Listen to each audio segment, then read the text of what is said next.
the end of another busy week at the Bailiwick Express, and we've decided to get together and discuss the stories we've been working on.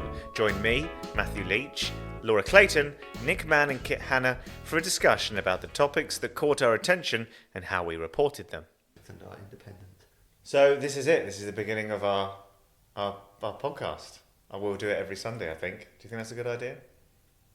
Sunday seems like a good day. Are we for a actually chat. recording? Well, yeah, we're recording. This is meant to be like we fall into Sorry, it. I thought you were just making an announcement. Totally Can't trust these amateurs. I think that's a good start anyway, isn't it? Yeah. Can't trust these Should amateurs. this be every Sunday? Who knows? We'll see how this one goes, Yeah. I suppose.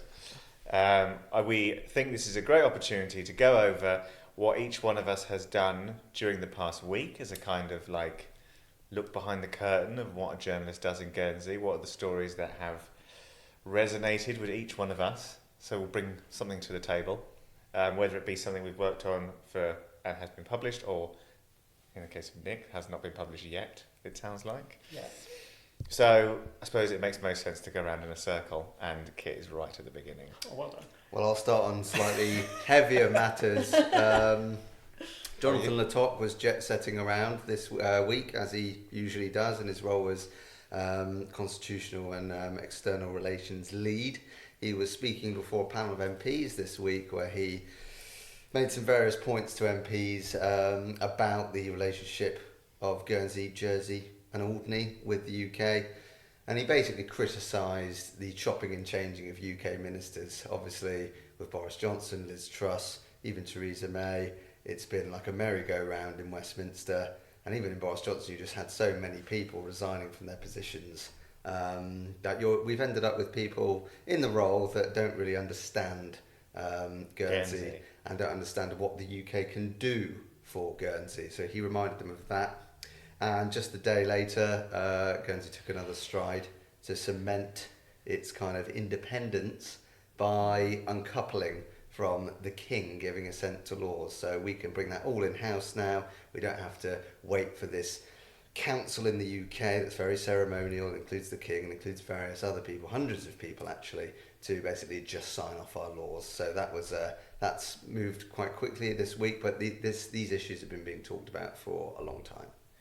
That was brought up in the States, wasn't it? That was a debate in the States. That was debate. So it was one of the few bits of business in the States this week. It was an extremely light States meeting. So why did those topics take your interest? Well, because I think it kind of pulls us into the situation in the UK. We can feel detached, but actually, like Jonathan Latoc said, there is a big issue if you've got people in the role who are supposed to be representing our interests to the UK government or to members of Parliament who don't really understand what they're doing, and it can create real problems. We saw that in Brexit with fishing. We're currently seeing that with the illegal migration bill, which Jonathan Latoc said Guernsey has serious concerns about. So it can be dry, but I think it's an issue of major importance. So I suppose this week you would have worked on the stories for this. How many stories did you bring about? I got two out of that. So I got one general, him commenting on speaking to the panel, and the following day, which is just the proceedings of the States. Another thing that's being added is, or going to be investigated, is having privy councillors actually sit over there. So this is kind of just reinforcing that, getting people from Guernsey, from Jersey to sit on this council, even though that the sign-off procedure's been kind of snatched away from them. But it'll be a more local representation without needing a member of Parliament, because that opens a whole crazy can of worms. But just having that ear on government and that ear on the British state, really. And would that be an elected role, though, for those people to be I'm on not the Privy Council? Or that's something they'll have to work would out. choose them? Exactly. That will all be worked out by them. They'll work out how you nominate them and who should be nominated. But it will surely be down to the states. How do they get there in the UK? How do people join the Privy Council in the UK? Do we know that? I'm not actually quite sure. Right, Nick, okay. do you know? No. Well, when I was reading around the coronation, and Floella Benjamin, who I know some of you don't know who that is, No, I have but no idea because she who that had is. a role at the coronation, I believe part of that role, she's actually on the Privy Council. So a lot of those people at the coronation that were seen carrying all the various regalia and bits and pieces around the ceremonial aspects of the coronation, they sit on the Privy Council. So it's through roles that they've been appointed to through either their professional work or their charitable work and stuff. So it's just, how would a representative for the Channel Islands or each island individually be elected? Because you could see it becoming, jobs for the boys. If somebody who had previously been in some position locally suddenly started representing us in the UK, and then it raises lots of questions, I'm sure, for a number of people about, well, actually, do they really represent us if it's the jobs for the boys again? It's also meant to be quite just ceremonial now, isn't it? Ceremonial. It doesn't really do anything. No. Yeah, one of the first things that King Charles signed off at the Privy Council, days after the Queen died.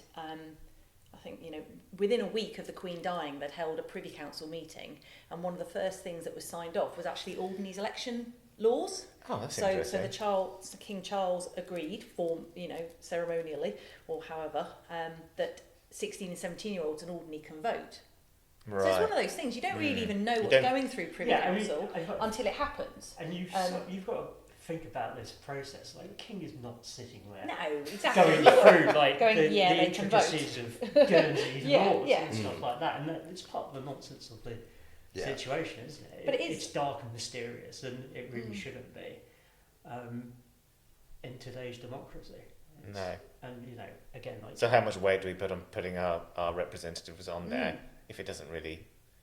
We're not quite sure what it means. I think as opposed to just like... the idea is just show off, it's just like an say, image, look, isn't it? we're here, we are independent. Yeah.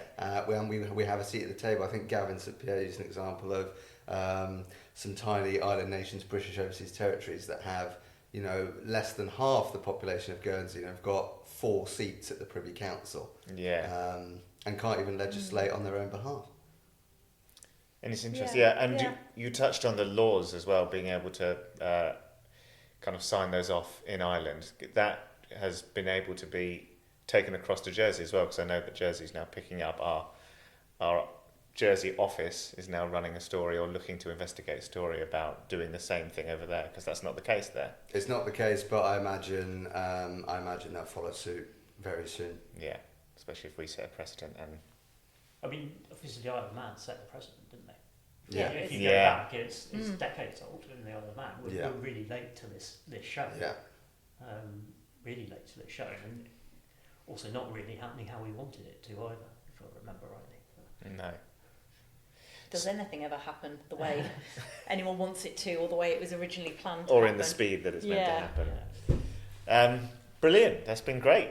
What have you been up to this week, Nick? I know we're about to talk about the Island Games, I believe. Yeah, I think we should talk about the Island Games, because it's rapidly approaching, and I've been really fortunate enough to be speaking to people going to be taking part in the games, whether it's organisers, team members, but this week specifically has been like an interview with Jørgen Pettersen, the International Island Games Association president.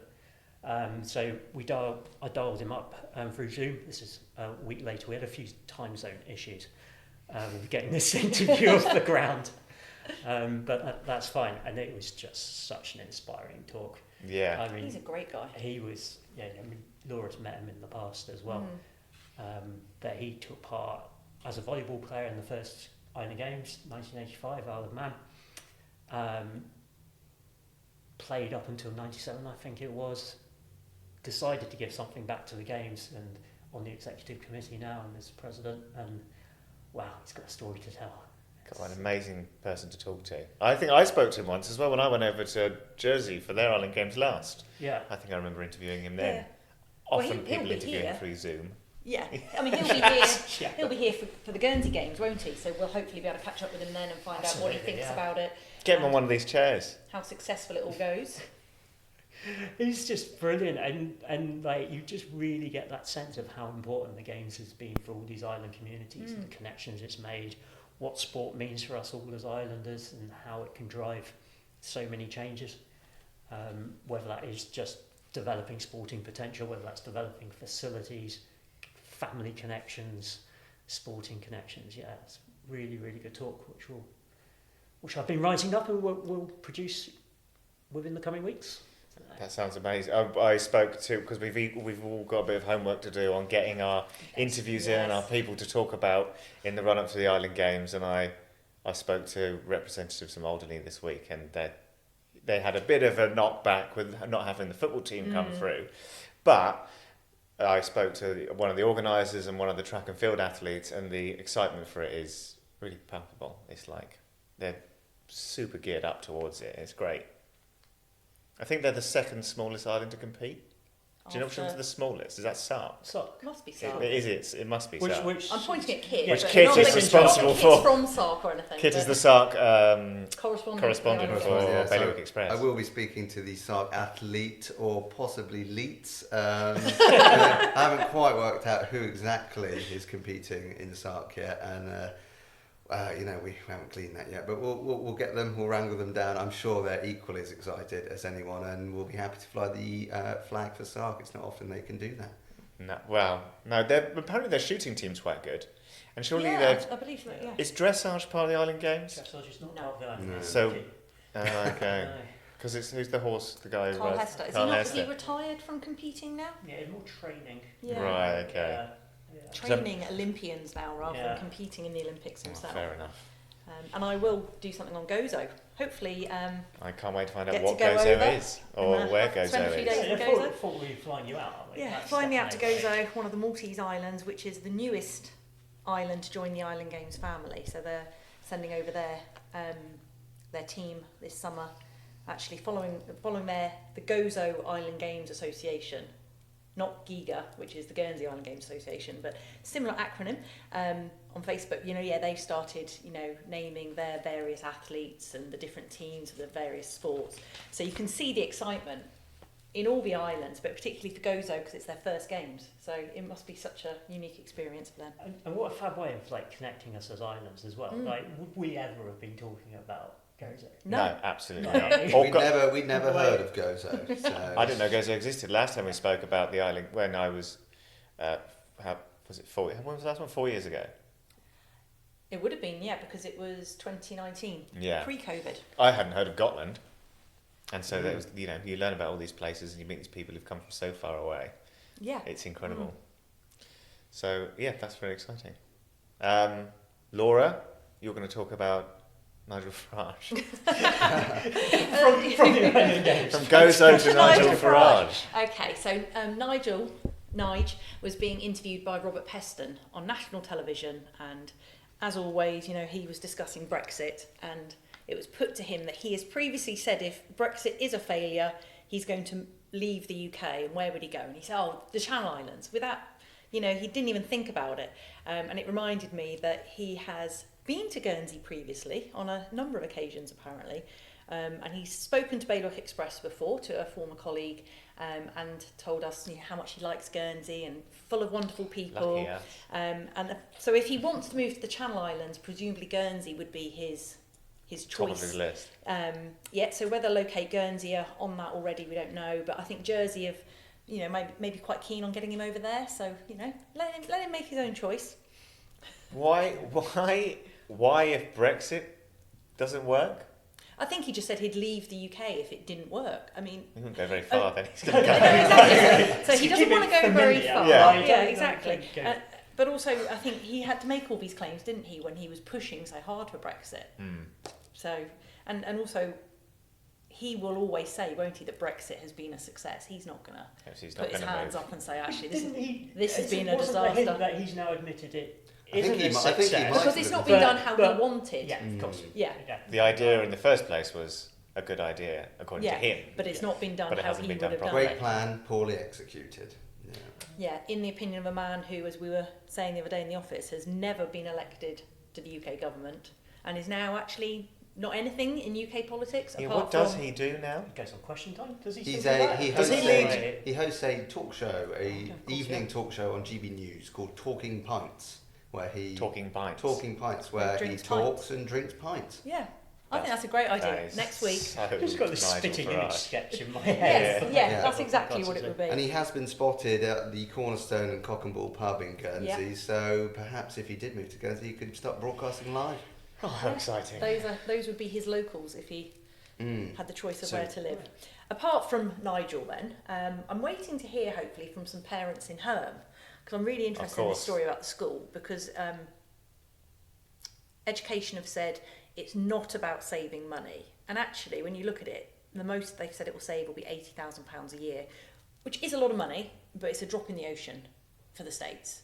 It really is. But 4 children living in Herm, I mean, that's a very small number of kids. And it raises questions about the viability of Herm as a kind of like a standalone community. If you've only got 4 primary school age children, I'm surprised presumably there's even 4. This is it. Apparently there's been as many as 12 children at the school. Because aren't they all seasonal workers? Like, I guess there must be some people who do stay there. I think there's a very small population that live there all year round. Right. Because the hotel and everything are open all year round now, I believe. Of course. So, but I just think it's very interesting about the thought of, the kids getting the boat to school, and the boat back. I went to school. I think the partnership with Over at School is brilliant, and I think that's always been very positive. So that's got to be a benefit for these children. Yeah. In both schools. But yeah, I just think the idea of going by boat over to the big town every day when you're potentially 4 years old. Yeah, is Yeah. They might have to set up a new system of ferrying people across. It can't just be on the passenger ferry every time. Well, I mean, presumably Herm's boat, the one that's actually owned by Herm Island, presumably that can be more flexible rather than sitting to a rigid timetable. But yeah, so obviously we've reported on that this week, and I'm hoping to speak to some of the parents who'll actually be affected. I mean, the children will be directly affected, but also, the parents, I'm sure, have got opinions on that. And also anyone who might have thought about moving to Herm. Does having a school affect your interest in relocating to such a small island? Because it is on the website, benefits of living in Herm. Yeah. That is one of the benefits. We've got a small school. It's listed, or it was listed on the website. So that will change till we've now got an agreement with another school on a Yeah. boat ride away. Yeah. Across the water. Exactly, yeah. Lovely in the winter. I went to school with Yeah. students who were from Sark, and they would have to do the commute. Yeah. So I it's do obviously remember been at done secondary before. school having students from the other islands. I remember a girl used to come over from Brecon. She was at the primary school, but she would get the boat over from Brecon and then get a taxi Wow, up no to way. up to our Do it school. with host families as well, don't you? Yeah, absolutely, yeah. Well, years ago, I there knew used from to be Albany. the boarding schools at Elizabeth College and Blanchland, definitely had boarding schools. And there were girls from Sark at the Blanchland boarding school, definitely. Yeah. And then when the boarding schools closed, I think a lot of host families kind of took these children in. And I think Herm students must do that when they go to secondary school now, because I don't think they go back and forward No. every day. So No. it's just all these things that actually, I mean, we live in quite a small island. But some But people it's live all in a these smaller things one. you don't ever consider even living here until it's like, oh, Herm School's, after this summer is, going to be on a trial closure. It's like, well, actually, yeah, how does it work when you live on an even smaller island? So more to come on that story then. Yeah, definitely. I mean, I'd like to do more on it. Hopefully speaking to Mary Carey at some point, who is the teacher in Herm. And I've never met Miss Carey.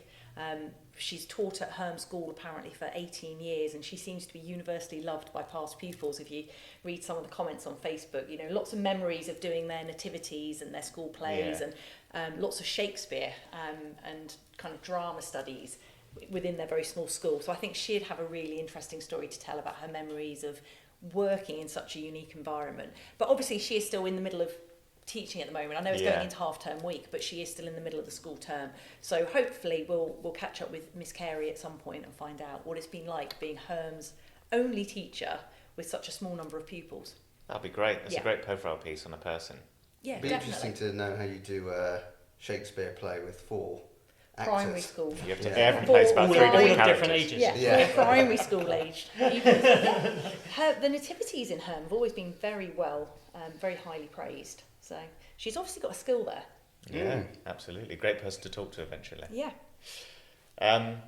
Okay, well, I'll finish off. I'll cap off the conversation with talking about, very briefly, Guernsey electricity, obviously. It's a 2-pronged kind of story I've been working on halfway through. It began earlier in the week and then kind of capped off towards the end and will run over the weekend now. The main story that came out this morning, we were notified of it yesterday, so we ran it this morning, was the tariff increase, which has gone up to quite astonishingly, is a 13% increase. I mean, which is quite similar to an increase we had last year. It wasn't agreed by SDSB. Guernsey Electricity originally went to them with a 14.2% increase, and SDSB said no. We'll agree to 13%. Still wonder how much in reality that saved us. Yeah. Like 10 quid, but they can say they've done it. Exactly. That was too high. They managed to get them down to 13%. So that was this morning. And so that's, I mean, it has been described as unavoidable and has kind of been blamed on a historic lack of funding, investing in Guernsey's electricity infrastructure over many, many years. And so now we have to stomach these gigantic costs to be able to keep this base level of investment in Guernsey Electricity of about £10 million per year to make sure they can maintain all the infrastructure in the island. And so that was the big whammy this morning, that everyone, clearly in a cost of living crisis, massive hikes on electricity are not going to go down well. So there's no way you can package that story and people... There's no positive angle to it, is there? No. It does make me wonder why nothing in the island seems to have been invested in for decades. It's always the excuse, isn't it? I mean, I remember when the schools debates were going on, God knows how many years ago now, when they first started talking about transforming secondary education, and it was the lack of investment in Lamar de Carteret, and then the lack of investment in the harbours, and a lack of investment in the air, a lack of investment here, there and everywhere. Why? Why was nothing being invested back into our island? Which is why, you know... You can always blame the previous term, can't you? Well, a there lot is of our no politicians now have been in there for more than one term, haven't they? Yeah. But, I mean, we could talk forever about, you know, what should have been done. It's now what it's we need what we to have do to deal with now. to pay for, as you said, you know, this infrastructure for the electricity and stuff. But yeah. For the average household, it equates to about £200 extra a year, which is a lot of money for people who are already struggling with two jobs and, you know, prices of food is going up, the shops have never been more expensive, and so it hasn't been particularly popular, and there'll be a lot to come of that. And I think there are questions to be asked of some of the reasonings behind it, and we haven't got round to doing that yet, because, as I said, this was kind of a two-pronged story for me this week working on it. Often we get tip-offs and emails from members of the public or groups of people, and so earlier this week we had an email from an anonymous group of alleged Guernsey Electricity employees who were raising concerns about how the finances at Guernsey Electricity were being managed. And so approaching how we were going to report that and investigate that has been part of the half end of my week this week, and getting response from Guernsey Electricity on credit and debit levels and how the consultation process was undertaken for the tariff increase. And so it's been very interesting to get into the meat of all of this, and it will be ongoing because Guernsey Electricity is lightning rod. There's a lot to look into there, though, isn't there? As you said, and it's, for some people it will be the difference between making ends meet or not when the prices rise. So anything that kind of we can shed light on what's been going on and at how Guernsey Electricity and how decisions have been reached, and absolutely where money has been spent or not spent in the in the past. It comes down, doesn't it? It's the same as when the states come after tax rises to pay for anything. They've got to prove that it needs to be done. And have Guernsey Electricity won that argument? And I know they've been softening us all up for a while about the need to restructure the bills. And do you understand your bill, by the way? Because I don't understand mine. When it comes through, I don't even. I just. They've been trying to fix that for a while as well. That's part and parcel of it. I do wonder if it's just me and my inability to read numbers properly. Because everyone should be able to read their bill. Yeah, I cannot understand my electricity bill. True. Everyone should understand their electricity bill. But yeah, there's a lot of questions to answer, isn't there? Yeah. There is. So it's a story that keeps on giving. And we should also find out soon as well a banded scale of what not just Guernsey Electricity but all states owned trading entities are paid in a similar way that we have now with law officers, senior officers that work in Frossard House. We already have that information for deputies as well, in terms of, for example, committee presidents are paid more than non-committee presidents naturally, but we're going to get that soon for in lieu of actual hard figures and bonus numbers, which we have been pushing for last year, but we will get that, and when that information is made public, which it will be and it will be soon, the optics won't be, the optics will be more challenging from that point. That's definitely one for all these executives in these companies. Absolutely. Well, unless anyone's got anything else to say, I'm going to draw a line under it there so I can pull this together and we don't stay here for the rest of the day. And enjoy the bank holiday weekend. Absolutely. You look like you're about to say something? Sunday. Enjoy the rest of your bank holiday. Enjoy the rest of the bank holiday. Talk about the plants. We can there's talk about the plants if we want. there's a Oh yeah, typing- so Bailiwick Express news, we bought a bunch of plants today. Including this one, which is attacking me constantly. Yeah, so I think Very we're nice. building quite a nice repertoire of plants in this office, which is good. Makes us all healthier. So as far as optics goes, this is The perfect. optics here are fantastic. Nigel Farage has been finding out the Yes. optics in the cock and ball. Yeah. So his optics, the takeaway from this, I That's reckon. good. Yeah. Thank you very much.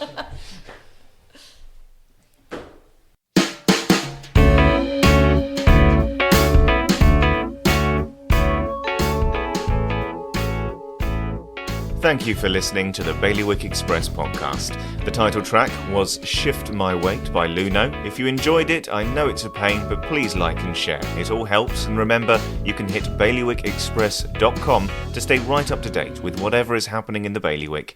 You can find us online, on social, on email, and on internet radio. There'll be more from me, Matthew Leach, and all the Bailiwick Express team next Friday.